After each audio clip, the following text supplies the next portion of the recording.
Exam paper a story of life. Guys, आज के इस स्टोरी में आप अपने लाइफ के बहुत ही खास पहलू को समझेंगे। सो गाइस, बिना टाइम वेस्ट किए स्टार्ट करते हैं और welcome to our channel V का वर्ल्ड में। गाइस, स्टोरी सुनाने से पहले मैं एक बात बताना चाहता हूँ। परेशानी भी बहुत ही कमीनी चीज़ होती है। जिसके लाइफ में होती है वो स्ट्रगल पर्सन या कहो मेहनती, और जिसके लाइफ में ये नहीं होती उसे ये कामचोर बनाकर ही छोड़ती है। So guys, problems is more best than comfortable life. अब स्टोरी स्टार्ट करते हैं। आज के इस स्टोरी में मेन कैरेक्टर अंकित है, मतलब उनका नाम अंकित है। सो अंकित से स्टार्ट करते हैं। तो ये उस समय की बात है जब अंकित समय समय पर रोता था, मतलब बच्चा था। वो तकरीबन 6 साल का था और वो पहली कक्षा मतलब क्लास 1 में था। उसे सुबह स्कूल छोड़ देते और वहाँ 5 आवर्स पढ़ाई, फिर घर आकर फिर पढ़ाई। उसे सुबह शाम एक ही बात बताया जा रहा था कि पढ़ाई ही जीवन का आधार है। उसे उस उम्र में उस वाक्य का मतलब बिल्कुल समझ में नहीं आता था। और इसी तरह साल बीतते गए और 11 साल की उम्र में उसे यह समझ में आया कि उसके घर वाले माता पिता गलत थे। और उस दिन से पढ़ाई ही जीवन का आधार है नहीं कहकर पढ़ाई भी जीवन का आधार है ऐसा कहने लगा। वो जैसे जैसे समझदार होता गया उसके लाइफ में प्रॉब्लम्स की एंट्री होने लगी और वो समझ गया था कि प्रॉब्लम्स भी लाइफ का एक पार्ट होता है। अंकित तो समझदार हो गया था, बट उसके घर वाले वैसे के वैसे ही थे और उसका एग्ज़ाम भी नज़दीक आ रहा था। लेकिन उसके लाइफ में एक और प्रॉब्लम क्रिएट हो गई।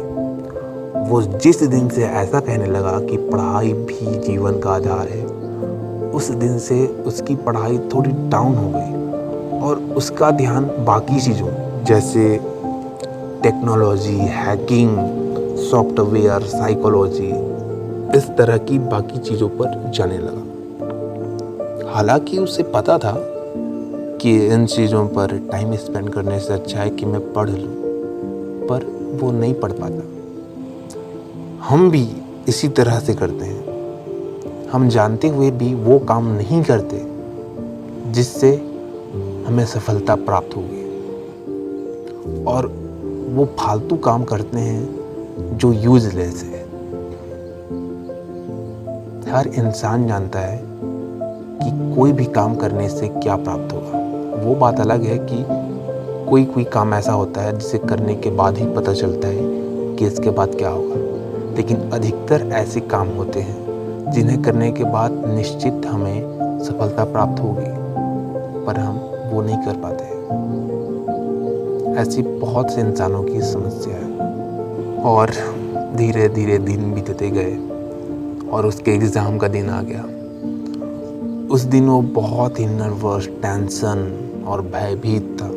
वो बहुत ही डरा हुआ था और उसके मन में ऐसे अजीब अजीब ख्याल उत्पन्न हो रहे थे। उसकी पहली सोच, अगर मैं फेल हो गया तो घर वाले क्या कहेंगे? अगर मेरे कम मार्क्स आए या अच्छे मार्क्स नहीं आए तो क्या होगा? मेरी तो पूरी लाइफ ही बर्बाद हो जाएगी।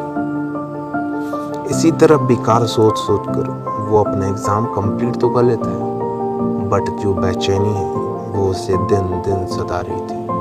और दूसरी तरफ उनके माता पिता ऐसे ट्रीट कर रहे थे मानो कम नंबर आने से उसे घर से ही निकाल दें। बट हालात वैसे क्रिएट हो गए थे कि हालातों का बिगड़ना निश्चित था और रिजल्ट का दिन आ गया और जो नहीं होना था वही हुआ।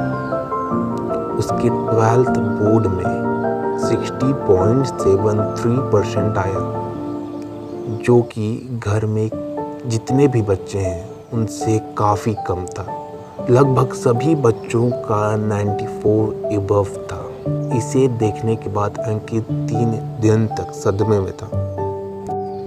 उसे कुछ भी समझ में नहीं आया कि अब क्या होगा, अब मैं कैसे करूं, मेरा तो पूरा लाइफ बर्बाद। और उसके घर वाले उसे और डिप्रेशन में डाल दिए। अब तो तुम्हारा बेकार कॉलेज में एडमिशन हो गया, तुम्हारा लाइफ करियर बर्बाद हो गया, अब तुम क्या करोगे तुम ही जानो। अंकित को बहुत ही ज़्यादा डिप्रेशन में डाल दिया गया। लेकिन एक दिन अचानक उसके माइंड में एक ख्याल आया और उसने ये अपने मन से कहा कि मैं तो बिना पेड़ उगाए फल खाने की सोच रहा था, जो कि इम्पॉसिबल है। या कहो सिंपल सी बात, बिना मेहनत किए मैंने 90 एबव लाने की सोची थी। चलो, उसे ये तो पता चला कि आखिर हुआ क्या था।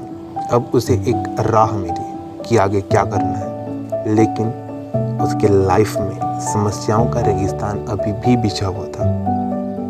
अब वो अपनी लाइफ कैसे जीता है, आगे किस तरह से स्ट्रगल करता है, उसके लाइफ में कौन कौन से प्रॉब्लम आने वाले बाकी हैं और कितने सारे प्रॉब्लम आगे क्रिएट होंगे, ये सब अगर आपको जानना है तो कमेंट करके बताइए कि ये स्टोरी कैसी लगी। और अगर आपको इसका पार्ट 2 चाहिए तो प्लीज़ ज़्यादा से ज़्यादा शेयर करें, लाइक करें, कमेंट करें, सब्सक्राइब करें। तब तक के लिए धन्यवाद।